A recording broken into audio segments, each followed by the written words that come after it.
Ibihe byiza kuri mwese bakunzi ba Sport Journalism Galaxy TV. Muramenye ko twageze amakuru yose y'imikino abagezweho, ariko muri no minsi turimo twibanda ku matransferi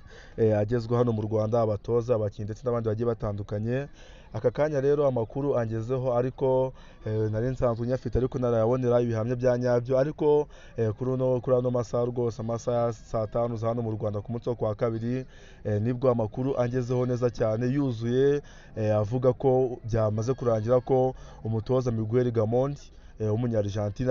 ugomba kuzatoza ikipe ya APR FC hano mu Rwanda mu myaka 2 iri imbere.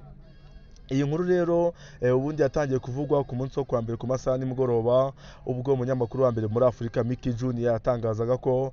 mu gihe kinini cyari gishize abayobozi bwa APR FC burimo buhitamo umutoza wa nyawe ugomba kuba yakomezanya n'ino kipe ya APR FC mu gihe kiri imbere, bamaze kuba babona umutoza, ariko uyu Mickey Junior nago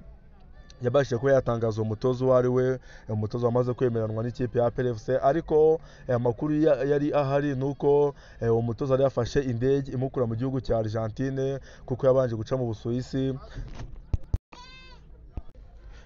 mu gihugu cy'Ubusuwisi, kuko akenshi ingendo za hano ku mugabane wa Afurika biba bigoranye cyane ko wahita uva mu gihugu kimwe ugahita ujya mu kindi utabanje kuba wagira ikindi gihugu ucamo ngo use nkaho kurosingamo. Rero uyu mutoza Miguel Gamond, amakuru ahari nuko kuri uno munsi wo kwa kabiri mu masaha mu gitondo, nuko ubuyobozi bwa APR FC, abafande, abashinari bakomeye mu ikipe ya APR FC baje kuba baterana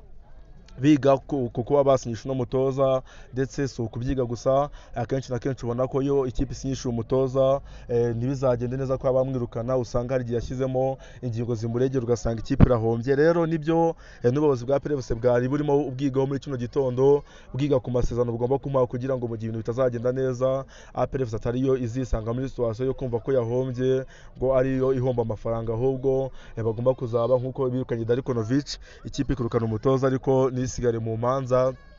zo kuvuga ngo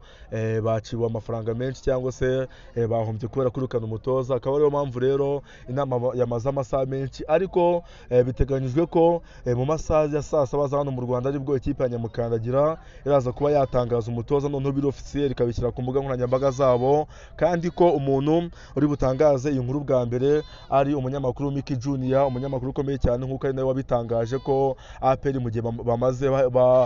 bahitamo umutoza byamaze kugaragara ko bamaze kubona umutoza bifuza ugomba gukomezanya nabo mu gihe kiri imbere. Wakwibaza se ati kubera iki ari Mickey Junior ubundi ugomba gutangaza inkuru ko abandi banyamakuru batabirimo? Bino bintu APR FC yabikoze yabyizeho cyane, dore ko havugwa ikibazo cy'abapampe, ikibazo cy'abantu bazanira abakinnyi ya APR kandi ari abahashyi cyangwa se ari abapampe bamwe bashaka kwiga amafaranga. Akaba ariyo mpamvu rero afande Dehoro Rusanganwa yifatiyemo. Ubundi amakuru hari nuko hari umuntu wenyine avuganye n'umutoza, ubundi akajya ashyira amakuru abafande bakuru,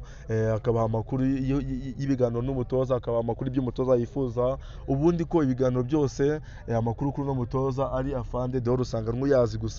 abandi bantu bo muri APR uretse n'abandi bayobozi n'abandi bakozi bo muri APR benshi nta makuru bafite. Abanyamakuru benshi tuba twize hano mu Rwanda baba bavuga ko bazi ibya transfer n'amakuru bafite, kuko bigaragara ko ari amakuru yahishwe cyane n'ubuyobozi bw'ikipe ya APR FC. Rero inkuru aka kanya irimo itugeraho nuko amasezerano baraza kumuha imyaka 2 ndetse akazajya ahembwa 40,000 by'idolari, bishatse kuba kari nka $48,000 z'amanyarwanda. Akaba ari umushahara we ku kwezi mu gihe azaba hawe akazi ko gutoza ikipe ya Nyamukandagira mu kibuga kikarasa imitutu. Akaba ari ikipe ya mbere ikomeye mu Rwanda, Club Giant, ikipe ikundwa n'abanyarwanda, ikipe ikundwa n'abantu batari bakeya, ikipe ifite amikoro, ikipe izasohokera u Rwanda muri CAF Champions League. Akaba ariyo mpamvu rero irimo igura umutoza mwiza, umutoza utoje ikipe ya Young Africans akayigeza kure mu mikino ya Afurika, dore ko yagejeje mu matsinda akaharenga akajya muri kimwe cya kane cya CAF Champions League. Akaba yaragejeje ikipe ya Yanga ku mukino wa nyuma CAF Confederation Cup, bitabyumvikana ko ari umutoza ukomeye cyane ukomoka mu gihugu cya Argentine. Rero bakunzi ba Sport Journalism Galaxy TV, ni iby'agaciro kuba tubafite, kandi namwe ni iby'agaciro kuba mufite, kuko bituma mubona amakuru meza kandi ku gihe hakiri kare imbere y'abandi bose. Ciao hasta la vista, ndabakunda cyane. Ngewe nitwa Pacifique Mbuto y'Urukundo, igihe bagezeho Zandani mu mikino. Ciao dusubire mu nkuru itaha.